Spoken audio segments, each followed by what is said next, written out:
又到聖誕啦，同大家講聲聖誕快樂先。大家聖誕節有冇諗過搭高鐵去玩下咁呢？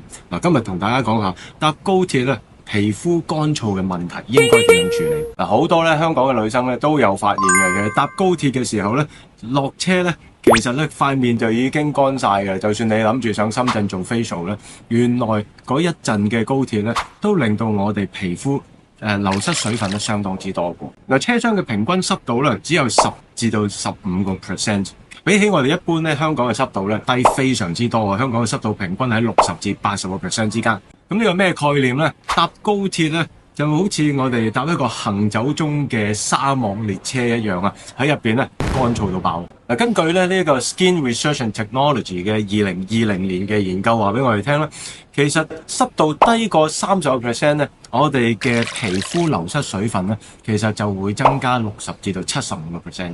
咁點解會流失水分呢？原來當我哋乾燥嘅時候咧，角質層咧裂縫多咗嘅時候咧，我哋皮膚脂肪嗰個保護咧就會好容易被吹乾。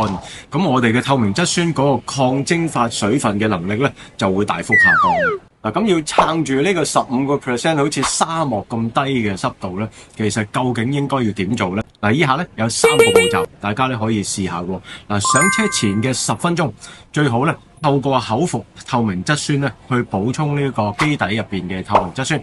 咁啊，根據咧 Journal of Cosmetic Dermatology 2020年嘅研究咧，就發現咧，只要口服60個 milligram hyaluronic acid 咧，30分鐘之內咧就會喺我哋嘅血液濃度入邊咧可以量度到明顯嘅提升嘅。第二個咧好重要啊，盡量咧要知道咧個封口位喺邊一度，唔好揀嗰啲封口位置坐，因為直接吹住咧，我哋個皮膚流失水分嘅速度咧會再高20至到30%。落車之後咧喺1個鐘之內咧就要補充足夠嘅水分，飲水啦，最好咧補充埋電解質添。咁所以呢個3部曲咧，大家一定要做啦。咁搭高鐵咧，如果你去做深圳做 facial 嘅話咧，出門口之前咧，先救咗皮膚，先至好上去護膚啊！基底有料到 ，follow 我哋先知道。記得撳埋個鐘仔，將我哋條片分享俾同你一齊想變靚嘅朋友仔。下一集再同大家一齊開機密。